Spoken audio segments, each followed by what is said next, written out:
말씀 제목은 생명의 떡이신 예수님입니다. 생명의 떡이신 예수님.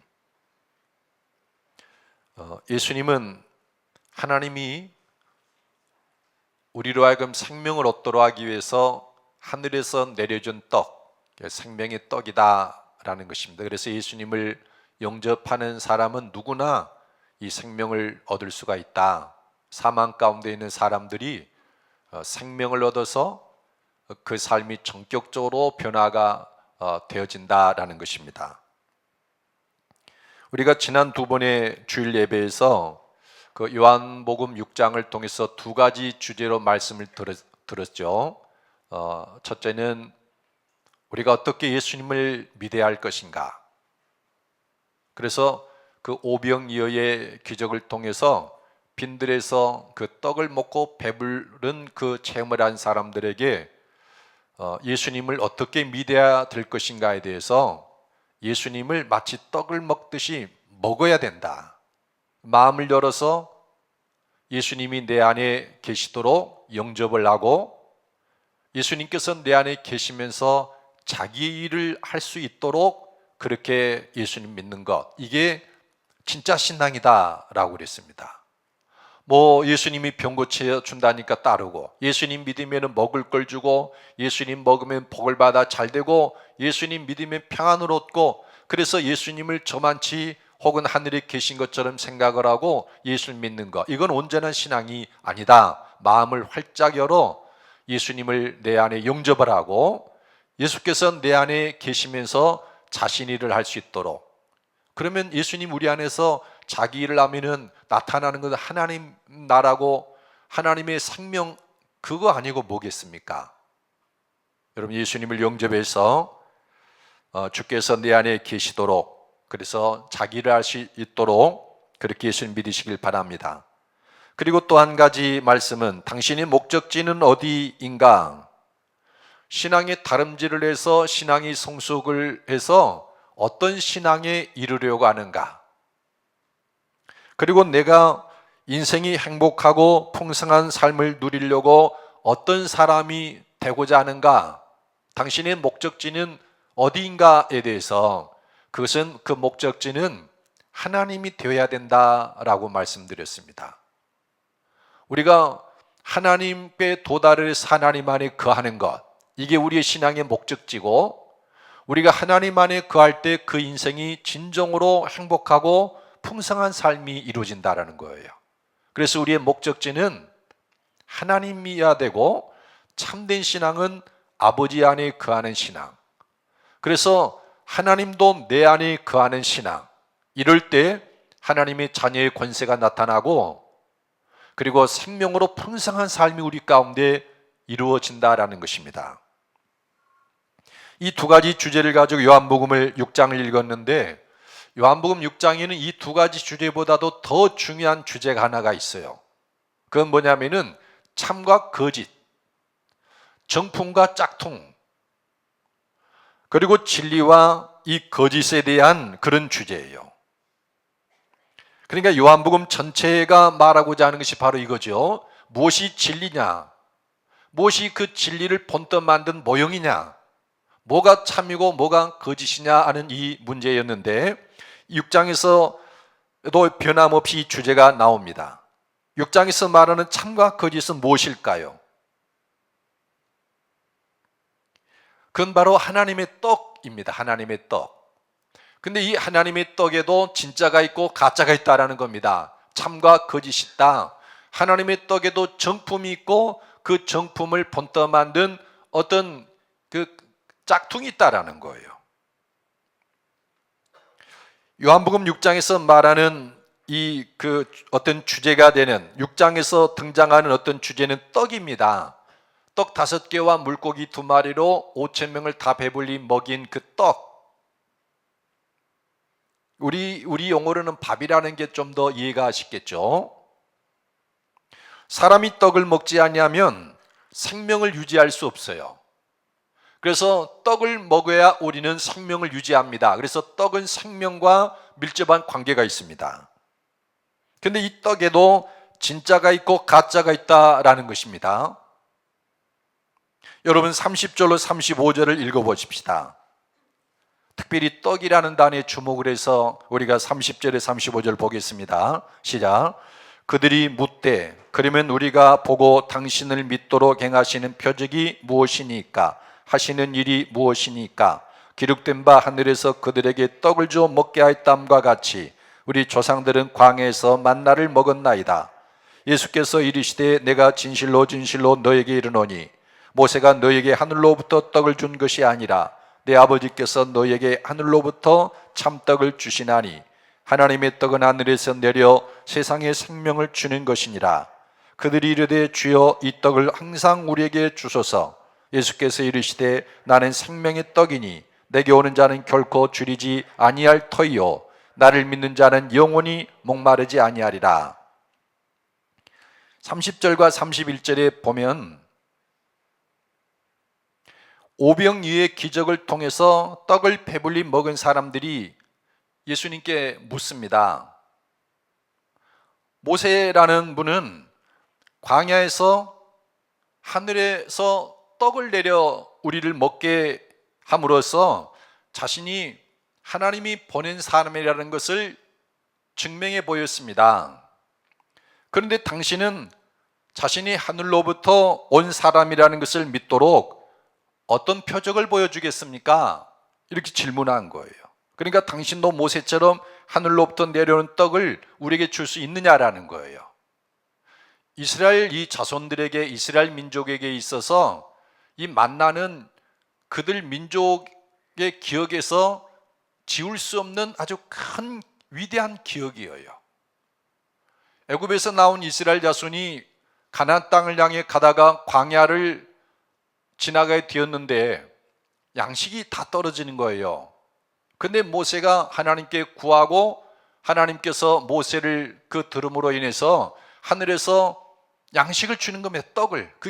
이게 뭔가 아침에 나가봤더니 사방에 하얗고 어떤 씨앗 같은 것들이 널려 있는데 이게 뭡니까? 히브리 말로는 만후예요. 이게 만나가 된 것인데 그렇게 모세는 하늘로부터 떡을 내려서 자기들을 다 먹였다는 거예요. 그래서 스스로 자신이 하나님의 종이고 하나님이 보낸 사람인 것을 증거했는데 당신은 우리에게 어떤 표적을 보여주겠습니까? 32절에 보면 예수님이 대답을 합니다. 모세가 하늘로부터 떡을 주었다고? 천만에 그 떡은 하나님이 주신 거야. 하나님이 주셨다는 거예요. 내 아버지시다. 그 떡을 준 분은 모세가 아니라 내 아버지시다. 그러면서 예수님이 말씀합니다. 내 아버지께서 너희에게 하늘로부터 참떡을 주시나니 내 아버지 하나님이 너에게 하늘로부터 참떡을 주신다라는 겁니다. 이 말씀은 우리에게 두 가지 중요한 사실을 말해줘요. 하나는 떡에도, 하나님이 주시는 떡에도 참떡이 있다, 가짜 떡도 있다라는 말이죠. 그러니까 하나님이 하늘로부터 내려주는 떡에는 참떡이 있고 가짜 떡이 있다. 그러니까 만나는 하나님이 하늘로부터 내려주긴 있지만 그것은 가짜 떡이다 이런 말이에요. 너희는 그 만나를 먹은 것을 굉장한 일로 생각하고 있고 만나를 너에게 준 그 모세를 하나님의 위대한 종으로 생각하고 있는데 천만에 그 만나는 가짜 떡이다, 짝퉁이다라는 거죠. 정품이 아니라 짝퉁이고 진짜 떡을 흉내낸 것이다. 그리고 다른 한 가지는 하나님이 그 참떡을 지금 우리에게 주신다라는 겁니다. 내 아버지께서 너에게 하늘로부터 참떡을 주시나니, 그러니까 진짜 떡, 참떡, 그 떡을 하나님이 지금 너희에게 주신다라는 거예요. 33절은 하나님이 지금 우리에게 주시는 그 참떡은 어떤 것인가를 말하는데 그 참떡은 하늘에서 내려 세상에 생명을 주는 것이에요. 참떡은 하늘에서 내려서 세상 사람들에게 생명을 주는 것이다. 그러니까 듣던 사람들이 너도 나도 우리에게 그 떡을 좀 주세요. 34절에 보면 그러지 않습니까? 그들이 이르되 주여 이 떡을 항상 우리에게 주소서. 예수님이 대답합니다. 35절에 나는 생명의 떡이니 내게 오는 자는 결코 줄이지 아니할 터이요 나를 믿는 자는 영원히 목마르지 아니하리라. 그러니까 하나님이 주신 그 참떡은 그것을 먹는 자마다 결코 줄이지 않고 영원히 목마르지 않는데, 진짜 생명을 얻게 하는데 그 떡은 다름 아닌 예수님 자신이다라는 것이에요. 그래서 이 6장에는 하나님이 하늘에서 내려주신 두 떡, 만나와 예수님을 대조하면서 이 만나는 위대한 그 떡이지만, 이스라엘 민족의 기억 속에 남아있는 위대한 그 사건이지만, 이거는 짝퉁이다라는 거예요. 가짜고. 그리고 진짜 떡, 사람들에게 내려와서 사람들의 생명을 주는 참떡은 예수님이시다. 왜 만나는 하늘로부터 하나님이 내려줬는데 가짜 떡일까요? 40년 동안 광야 생활하면서 이스라엘이 죽지 않게 되고 생명을 유지했던 것은 만나였습니다. 진짜 떡 아닙니까? 그런데 출애굽기와 민수기를 쭉 읽어보면, 그리고 신명기까지를 이렇게 읽어보면 40년 동안 만나를 먹은 그 이스라엘 자손들 속에서 일어나는 그 삶, 실제적인 삶을 보면은 결코 사망에서 벗어나지 못해요. 무리바라는 곳에 도착했습니다. 광야다 보니까 물이 없는데 마실 물이 없으니까 이스라엘 자손들이 하나님을 향해 원망을 쏟아내고 모세를 원망하는 거예요. 원망 불평으로 가득 찼습니다. 왜 우리를 이 광야로 인도해서 물도 마시지 못하게 하고 죽게 합니까?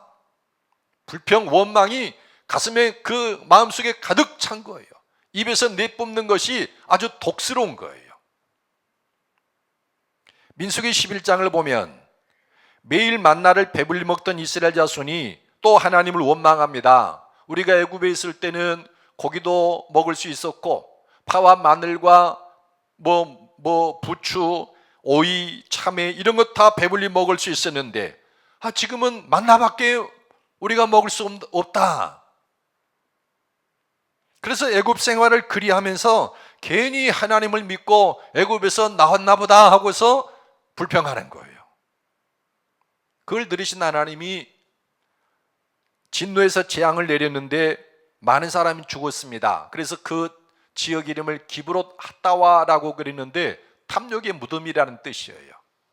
탐욕스럽게 탐욕을 부리다가 하나님이 진노 아래서 많은 사람이 죽어서 무덤을 거기서 마련했기 때문에 기브롯 핫다와, 만나를 먹었는데도 그렇게 사는 거예요.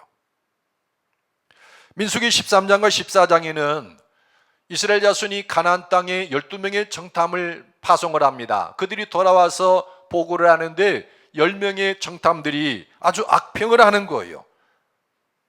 그 땅에는 강하고 큰 성들이 많은데 아주 견고합니다. 그리고 거기 주민들은 얼마나 강한지, 특별히 거기에는 안악자손들이 있습니다.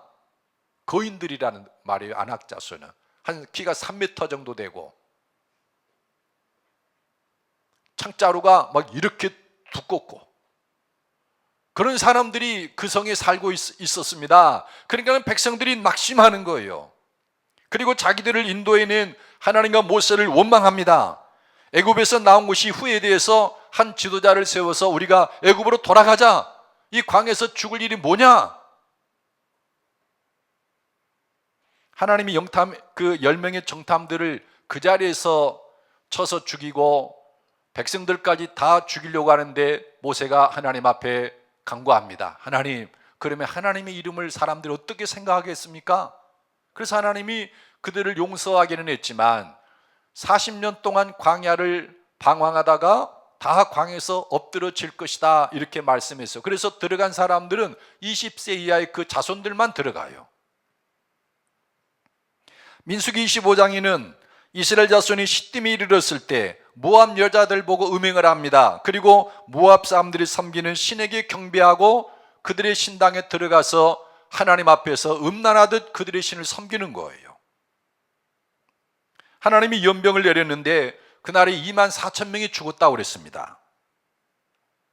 하나님이 하늘로부터 내려준 만나를 먹고 살았는데도, 그래서 육신의 목숨은 죽지 않고 살아가는데, 만나는 그들에게 감사와 기쁨과 생명으로 풍성한 삶을 누리게 하는 일에는 전혀 무익한 거예요. 이스라엘 자손은 하늘로부터 온 떡을 먹고 또 먹었어요. 그런데 죄에서 벗어나지 못하고 하나님의 진노 아래서도 벗어나지 못해요. 그들의 삶에는 파멸과 고통이 계속 따릅니다. 그리고 마침내 광야에서 다 엎드려 죽었어요. 만나를 먹었는데도. 육신의 생명을 살렸는지는 모르지만 그들의 삶을 생명에 이르게 하고 생명으로 풍성케 하는 삶에는 만나는 전혀 무익하더라라는 거예요. 가짜 떡입니다. 참떡이 아니에요. 여기 하나님이 주시는 참떡이 있다고 합니다.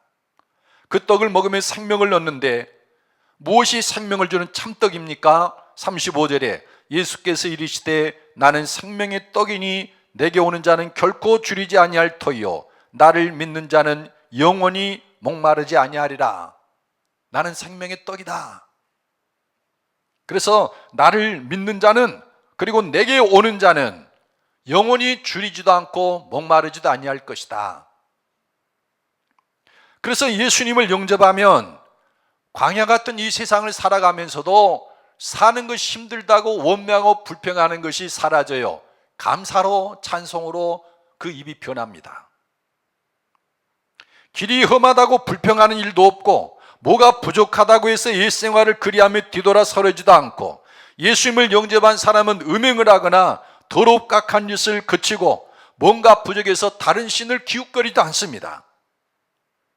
예수님은 우리에게 생명을 주고 우리 삶에서 사망의 세력을 다 물러가게 하셔요. 생명의 떡입니다.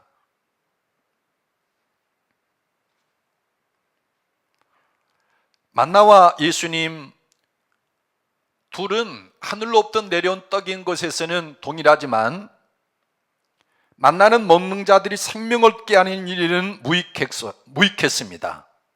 육신의 생명을 보존할 뿐, 만나를 먹었음에도 하나님을 원망하고 범죄하다가 다 죽었지 않습니까? 반면에 예수님을 믿는 자들은 생명을 얻습니다.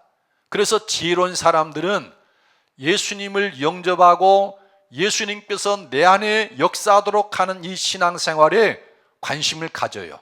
그것에 주목을 하고 힘쓴다라는 겁니다. 매일매일의 삶에서 예수님께서 내게 요구하는 것이 무엇입니까? 지금 제가 이 하는 것이 예수님을 기쁘게 하는 건가요? 내가 지금 이걸 하는 것이 예수님께서 싫어하는 것은 아닙니까? 예수님을 내 안에 모시고 언제나 예수님과 함께 깊은 교제를 갖는 삶을 힘쓴다라는 거예요. 제 경험에 의하면 어떤 그 일들 앞에서나 그냥 기도를 할 때나 예수님이 내 안에 계시다, 하나님이 내 안에 계시다라는 말씀을 믿고 내 안에 계신 예수님을 부를 때, 혹은 하나님을 부를 때, 하나님, 그러면 아주 즉각적이고 깊은 임재를 느껴져요. 그 깊은 임재가 느껴져요. 하나님이 저 하늘에 계시다거나 내 옆에 계시다거나 이런 생각을 가지고 하나님만 부르면 그 임재가 그렇게 강하게 느껴지질 않아요. 여러분도 한번 해보십시오. 하나님은 내 안에 계십니다. 예수님 내 안에 계셔요. 내 안에 계신 그 예수님을 주목하면서 예수님 하고 불러보세요. 기도할 때. 그러면 임재가 전혀 달라져요. 그래서 지혜로운 사람은 예수 그리스도를 얻는 일에 힘을 쏟아요. 여러분 26절 29절을 읽어보겠습니다. 26절에서 29절의 말씀 시작. 예수께서 대답하여 이르시되 내가 진실로 진실로 너희에게 이르노니 너희가 나를 찾는 것은 표적을 본 까닭이 아니요 떡을 먹고 배부른 까닭이로다. 썩을 양식을 위하여 일하지 말고 영생하도록 있는 양식을 위하여 하라. 이 양식은 인자가 너희에게 주리니 인자는 아버지 하나님께서 인치신 자니라. 그들이 묻되 우리가 어떻게 하나님 일을 하오리까? 예수께서 대답하여 이르시되 하나님께서 보내신 이를 믿는 것이 하나님의 일이니라. 일이니라 하시니 여러분 26절을 보면 너희가 나를 찾는 것은 표적을 본 까닭이 아니요 떡을 먹고 배부른 까닭이로다 라고 합니다.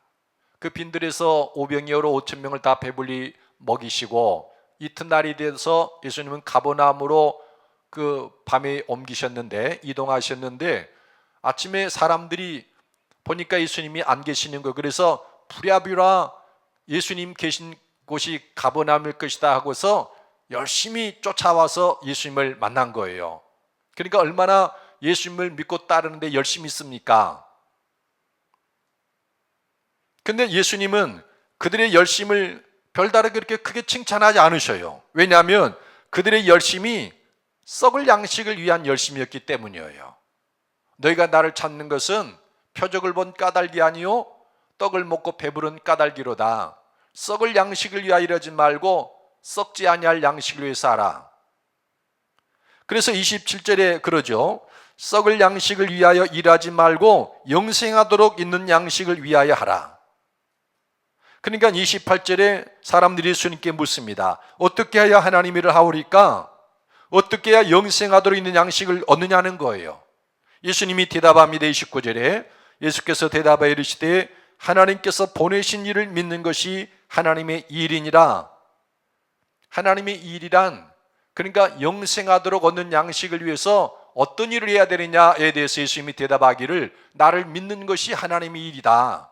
예수님을 믿는 것, 예수님을 영접해 드리는 것, 그게 하나님의 일이고 그러게 영생을 얻는 양식을 위해서 일하는 것이다. 예수님을 믿는 것. 오래전에 저는 40대 부부를 알게 되었습니다. 이 부부가 도로가에 점포를 얻고 가게를 열었는데 뭐 가진 것이 없다 보니까 네 식구가 그 점포 뒤에 딸린 방 한 칸에서 사는 거예요. 그래서 한 달 이 월세 내는 것도 버거워하는 그런 분들이었는데 아주 막무가내로 살아요. 술 취해서 부모와도 관계를 끊고 살고 형제들과 늘 반목하고 저는 그분들에게 예수님을 전했습니다. 하나님이 그들의 마음을 열어서 예수님을 영접하게 했고 늦음하게 예수님을 믿었지만 예수님에 대한 사랑이 굉장히 뜨거워요. 그러면서 이분들의 삶이 변화가 되는데 술과 담배를 끊고 서툴기는 했지만 부모를 공경하려고 노력을 했고 그러다 보니까 벌어졌던 형제들 간의 사이도 점점 가까워져서 형제 위에도 돈독해지는 것 같았어요. 무엇보다도 그 부부의 관계가 놀랍게 회복되었는데 굉장히 뚱뚱하신 분들이에요. 근데 걷는 게 나비가 날아다니는 것 같아요. 덩실덩실 그렇게 걷는 거 여러분 아시는지 모르겠어요. 기운 다 빠져가지고 세상 전부 어깨에 무거워진 짊어진 사람처럼 터벅터벅 걷는 그런 사람이 있잖아요. 그런데 몸이 육중하고 뚱뚱해도 그냥 나비처럼 깃털처럼 걸어 다니는 분들이 있어요. 예수님을 영접하니까 걸음이 변하는 거예요. 경제적으로도 급격하게 회복되었고 놀랄 정도로 하나님이 복을 주셨는데 부동산이 여기저기에 막 생기는 거예요. 그러면 얼마나 복을 받았는지 아마 여러분이 아실 거예요. 사람이 변화되니까 잊고 지내던 친지들도 이제 가까이 오기 시작했어요. 그 중에 한 인척이 타종교를 전파하는 그런 사람이었는데 그가 자기 재산을 다 보여주면서 내가 죽게 되면 이거를 다 너희에게 줄 것이다 라는 언지를 주면서 단 교회 다니는 것을 그만둬야 된다 이렇게 한 거예요. 욕심이 들기 시작했습니다. 어느 날 그분들의 모습이 교회에서 자취를 감추었어요. 예수님 버린 거죠. 그 후에 이런저런 일들이 많이 일어났는데 얼마 후에 소식이 들려오는데 그의 가정이 풍비박산이었다는 겁니다. 너무나 비참해서 일일이 나일하기가 그렇고 또 실례기도에서 그걸 말씀을 못 드리겠습니다만은 제가 그 부부를 통해 알게 된 것이 그거예요. 예수님은 생명의 떡이다. 그들이 예수님을 영접하고 그 예수님을 사랑하고 친밀히 지내던 때의 삶과 예수님 없는 것 혹은 예수님을 버린 때의 그 삶을 바라보면은 완전히 천국과 지옥이에요. 육신의 목숨은 살아가고 옛날이나 지금이나 똑같지만 그 삶의 모습이 완전히 다른 거예요. 예수님 없는 시절의 삶, 예수님을 알고 사랑하던 시대의 삶, 예수님을 떠난 그때의 삶, 전혀 다른 거예요. 여러분, 예수님은 생명의 떡입니다. 그래서 우리가 이 영생을 얻기 위해서 할 수 있는 하나님의 이름 무엇이냐? 예수님을 믿는 겁니다. 마음을 열어서 예수님을 영접하고 내 안에 계신 그 주님과 친밀한 사귐을 갖는 거예요.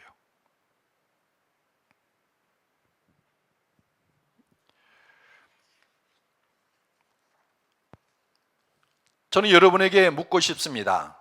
여러분이 다 예수님을 믿는 분들이니까, 그러면 여러분 생명을 누리며 사십니까? 예수님은 하늘로부터 내려온 참떡입니다. 그러니까 누구든지 예수님을 영접하면 영생을 얻습니다. 하나님의 자녀의 권세가 나타나고 생명을 얻고 더 풍성히 얻습니다. 그러니까 우리는 이 사실에서 깨닫는 것은 예수님을 믿는 사람은 생명을 얻었고 하늘로부터 주는 그 생명을 지금 여기서 누린다라는 것입니다. 예수님이 생명의 떡이니까. 여러분, 떡을 먹으면 당장에 배가 부르지 않습니까? 먹어도 배가 안 부른다고요? 조금만 기다려 보십시오. 5분, 10분 되면 금방 다 배가 불러요. 먹어도 배가 안 부른다고요? 거짓말하지 마십시오. 아니, 사람이 먹는데 왜 배가 안 부릅니까? 왜 생명의 떡이신 예수님을 믿는데 내 안에 생명이 없습니까? 내 얼굴 표정에, 내 말 속에, 내가 가정에서, 직장에서, 세상에서 살아가는 그 모습 속에 왜 하늘의 생명, 예수님의 생명이 역사하지 않습니까? 먹었는데, 생명의 떡이신 예수님을 믿었는데.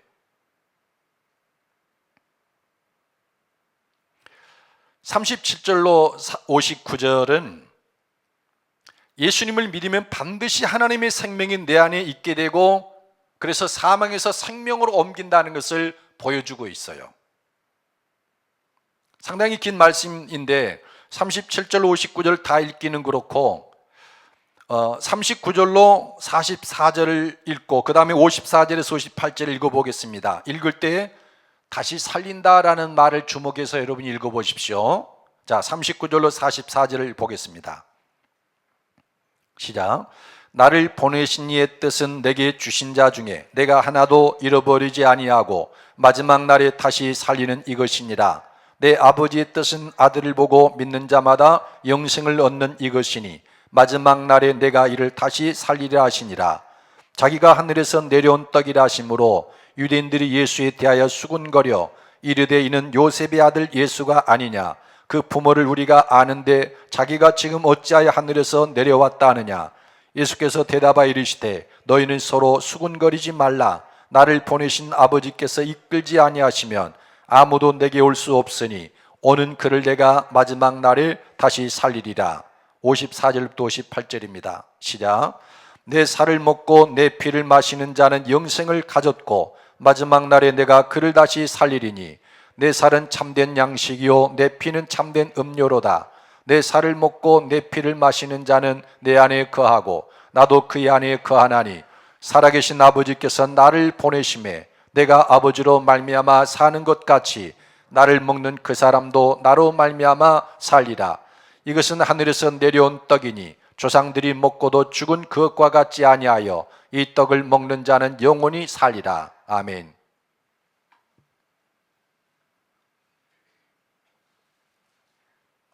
마지막 날에 다시 살리리라라는 말씀이 상당히 많이 나오죠.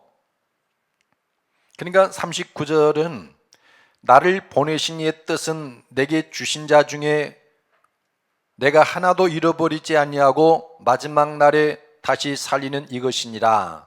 그러니까 하나님의 뜻, 그러니까 예수님을 세상에 보내면서 하나님이 예수님에게 뭘 요구하셨는가? 그거는 하나님께서 예수님에게 준 사람들 중에 하나도 잃지 않고 마지막 날에 다시 살리는 것이다 라는 겁니다. 아버지의 뜻, 하나님의 뜻은 예수님이 세상에 가서 마지막 날에 사람들 다 살리는 것이다. 또 40절에는 내 아버지의 뜻은 아들을 보고 믿는 자마다 영생을 얻는 이것이니 마지막 날에 내가 이를 다시 살리리라 하시니라. 그러니까 예수님의 일은 뭐냐? 내가 뭐 때문에 이 세상에 왔고 내가 살아가는 이유는 뭐냐?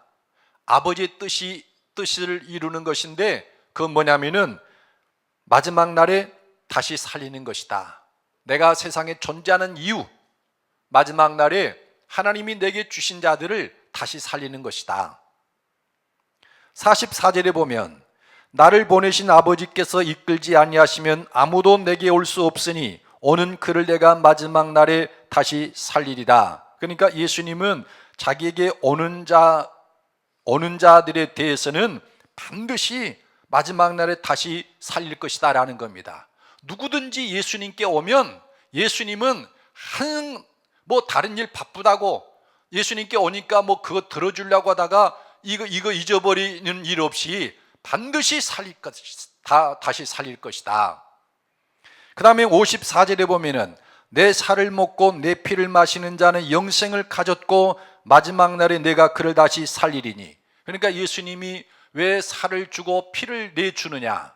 이거는 자기를 믿는 사람들을 마지막 날에 내가 그를 살리려고 내 몸과 내 피를 주는 것이다. 57절에는 살아계신 아버지께서 나를 보내심에 내가 아버지로 말미암아 사는 것 같이 나를 먹는 그 사람도 나로 말미암아 살리라. 예수님의 삶의 그 방식, 예수님은 어떤 식으로 살아갔느냐? 예수님의 생활 방식은 아버지를 먹고 아버지로 말미암아 살았다는 겁니다. 내가 아버지로 말미암아 사는 것 같이. 그러니까 예수님은 항상 하나님 아버지를 내 안에 모셨어요. 그리고 내 안에 계신 그 하나님으로 말미암아 사는 거예요. 하나님이 움직이면 그렇게 하는 거고, 하나님으로 말미암아 아버지로 말미암아 살았는데 예수님은 그 삶의 방식을 자기를 믿는 사람들에게도 고스란히 물려주려고 하는 겁니다. 내가 아버지로 말미암아 사는 것 같이 나를 먹는 그 사람도 나로 말미암아 살리라. 예수님을 영접해서 예수님이 내 안에 사시도록 함으로써 그 예수님으로 말미암아 살게 하려고 예수님이 오셨다는 겁니다. 58절에는 이것은 하늘에서 내려온 떡이니 조상들이 먹고도 죽은 것과 같지 아니하여 이 떡을 먹는 자는 영원히 살리라. 만나를 먹었지만 사람들이 광야에서 원망, 불평, 음란, 범죄, 사망의 세력에 다 엎드려져 버린 것처럼 그렇게 하려고 온 것이 아니라 이 떡 예수님 먹는 자는 영원히 살리라. 감사와 기쁨과 그리고 생명으로 충만한 그런 삶을, 하늘의 생명을 가지고 살 수 있도록 하기 위해서 내가 이 땅에 왔다라는 거예요. 여기 계속해서 나오는 마지막 날에 다시 살린다. 이 마지막 날에 내가 다시 살리리라는 이 말씀은 무슨 뜻일까요? 마지막 날이라는 것은 언제를 가리킬까요? 성경을 역사 비평적 관점에서 해석하는 C.K. 바렛이라는 사람이 있습니다. 국제성서주석에 참여한 분인데, 그러니까 역사 비평적 관점에서 성경을 해석한다는 말은 역사적 진실이 뭐냐, 이것에 주목하면서 성경을 해석하는 그런 학파예요. 이 C.K. 바렛은 마지막 날에 다시 살린다는 말은 믿는 자들의 운명은 이 세상에서 영원한 생명을 얻고 마지막 날에 다시 사는 것이다. 그러니까 마지막 날에 다시 살린다는 것은 예수님 재림하실 때 우리 몸을 살려서 부활을 시킨다는 것을 의미한다, 이렇게 해석한 거예요. 마지막 날에 다시 살린다, 예수님 재림하실 때 부활하게 한다. 근데 불토만과 그의 제자들은, 이 불토만과 그의 제자들은 성경을 실존론적으로 해석한 사람들이에요. 무슨 말이냐면은 역사적 진실이 뭐가 그렇게 중요하냐, 이 성경은 하나님의 말씀이고 오늘 우리가 이 성경을 읽을 때 이 말씀이 나에게 어떤 의미로 다가오는가, 그게 중요하지 않느냐.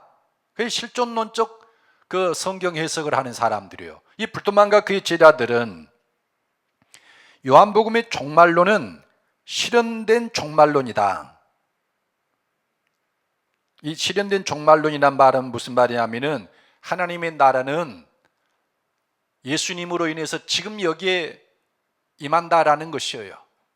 이 실현된 종말론과 이제 좀 대칭되는 것이 미래적 종말론이죠. 예수님 재림할 때 하나님 나라가 임한다. 그런데 불토만과 그의 제자들은 요한복음의 중심 주제는 실현된 종말론이다. 지금 여기에 예수님을 영접하면 하나님 나라가 임한다. 그런데 불토만과 그의 제자들은 마지막 날에 다시 살린다는 이 구절들을 보면서 이건 미래에 이루어질 일들을 말하는 것인데, 그래서 이 본문들은 어떤 편집자가 끼워 넣은 것이다, 이렇게 해석을 했어요. 요한복음 전체를 읽어보면 실현된 종말론, 그러니까 하나님 나라 지금 여기에 임하는 현재적인 하나님의 나라를 말하는 것이다. 저도 이 말에 절대적으로 지지를 합니다. 요한복음은 전체가 실현된 종말론 혹은 예수님을 영접할 때 생명을 얻고 지금 여기 하나님의 나라에 임하는 것을 계속 말해요. 근데 이제 불토만과 그의 제자들이 말한 바 마지막 날에 다시 살린다라는 것을 누군가 끼워 놓고 이 구절은 예수님 재림할 때의 그 종말론, 그 부활을 말한다는 것이다. 저는 이것에 반대를 합니다. 아무튼 불토만과 제자들도 미래에 다시 살린다라는 것으로 해석을 했어요. 근데 보수적 관점의 성경을 해석하는 그 F.F. 브루스라는 사람이 있어요. 이거를 어떻게 해석했냐면은 마지막 날에 다시 살린다는 것을, 살린다는 것은 마지막 날에 부활할 것을 가리킨다. 그러니까 마지막 날에 우리도 예수님 재림할 때 부활을 말한다는 거죠. 그러면서 요한의 종말론을 실현된 종말론으로 보는 것은 예수님이 당신의 백성을 마지막 날에 다시 살리실 것을 묘사하신 대목들을 간과한 것이다. 그러니까 이 브루스라는 분은 불토만과 그의 제자들이 이 마지막 날에 다시 살린다는 이 본문을 어떤 편집자가 끼워 넣은 것이다라는 것을 부정하면서 요한복음의 종말론은 실현된 종말론과 실현될 종말론이 같이 있다라고 주장을 한 거예요. 미래적 종말론이 예수님 재림하면서 그 하나님 나라에 이루어진다는 것도 요한복음에는 동시에 말하는 것이다, 이렇게 말한다는 거죠. 그러니까 결국 마지막 날에 다시 살린다라고 하는 이 말씀을 성경학자들은, 그리고 세계적으로 권위 있는 분들은 전부 다 예수님 재림할 때 우리를 부활하게 한다고 해석한다는 거예요. 공통점이. 근데 이거는 성경을 오해한 겁니다. 구약 성경의 전통에서 볼 때, 그리고 예수님과 사도들의 말하는 것을 유심히 읽어보면 이건 미래적 종말론을 말하는 게 아니에요. 마지막 날에 다시 살린다라는 말은 그들은 지금을, 바로 자기들이 살고 있는 이 시대를 마지막 날로 본 거예요. 그리고 지금 예수님을 영접한 그 사람들은 예수님이 빠짐없이 다 살린다. 사망 가운데 있는 사람들을 생명으로 옮긴다. 하늘의 생명, 예수의 생명을 지금 즉시 부어줘서 지금 여기에서 하나님의 나라를 누리게 한다, 이런 의미라는 거예요. 예를 들어 보면 마태복음 4장에서 예수님이 자신의 고향인 나사렛에 가가지고 안식일에 성경을 이렇게 주니까 이사야서 61장 1절 2절을 읽어요. 그 내용이 뭐냐면은 흑암에 앉은 자들에게 큰 빛이 빛이었고 사망의 그늘에 앉은 자들에게 빛이 빛이었도다.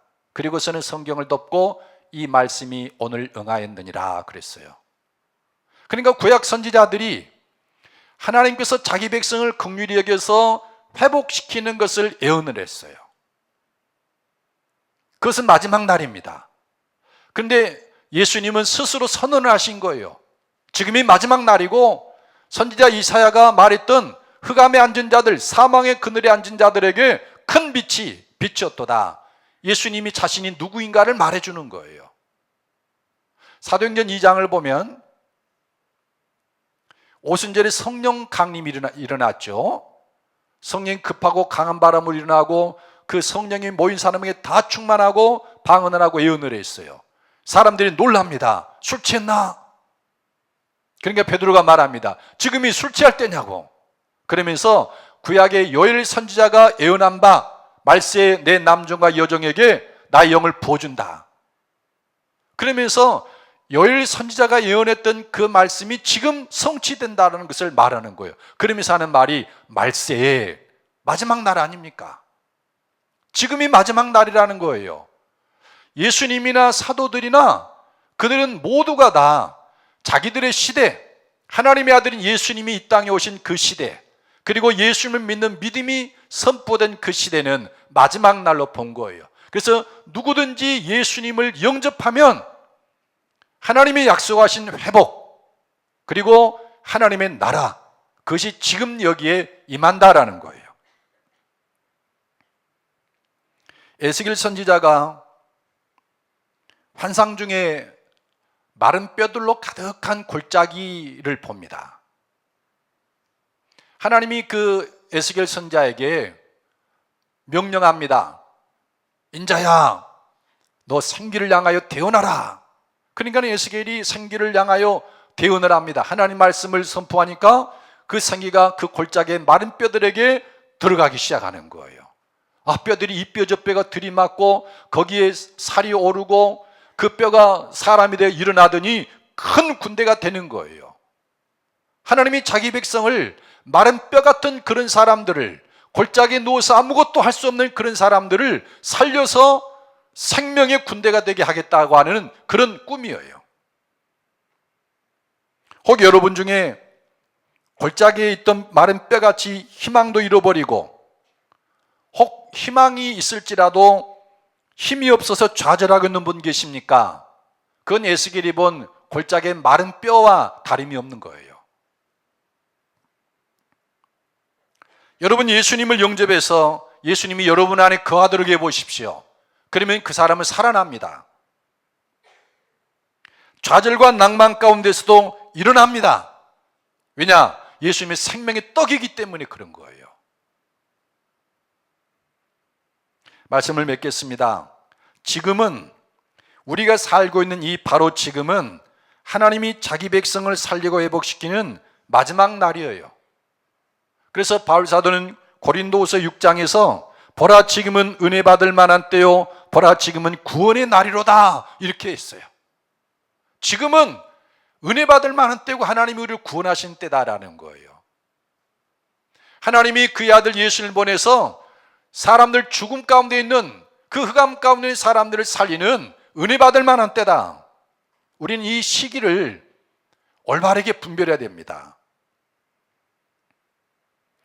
그리고 하나님이 자기 백성을 살리는 방법, 하나님이 자기 백성을 어떻게 살리느냐? 하늘로부터 떡을 보내서 그것을 먹는 자는 살게 하는 것입니다. 그 하늘의 떡, 하나님이 죽은 사람들, 사망하리 그하는 사람을 살리는 참떡은 예수님이셔요. 그러므로 누구든지 예수님을 믿으면 살아납니다. 예수님이 그를 살려서 생명을 누리게 합니다. 아까 우리가 읽어봤지만 예수님은 자기에게로 오는 자들을 한 사람도 빠짐없이 반드시 살린다고 그랬어요. 누구는 이뻐서 살리고 누구는 미워서 안 살리는 그런 분이 아니에요. 내게 오는 자, 하나님이 내게 맡겨주신 영혼들은 다 살려내겠다라는 거예요. 여러분, 사망에서 생명으로 옮기고 풍성한 생명을 누리는 이 은혜를 헛되이 받지 마십시오. 예수님을 영접하고 그 영접한 예수님과 교제하면서 여러분 예수님으로 말미암아 살아보십시오. 그러면 마른 뼈 같은 내 인생이 일어나게 되고 군대가 되고 어떤 일도 감당치 못할 그런 용사로 변화가 될 것입니다. 이 생명을 누리는 삶을 누리기를 예수님의 이름으로 축복합니다.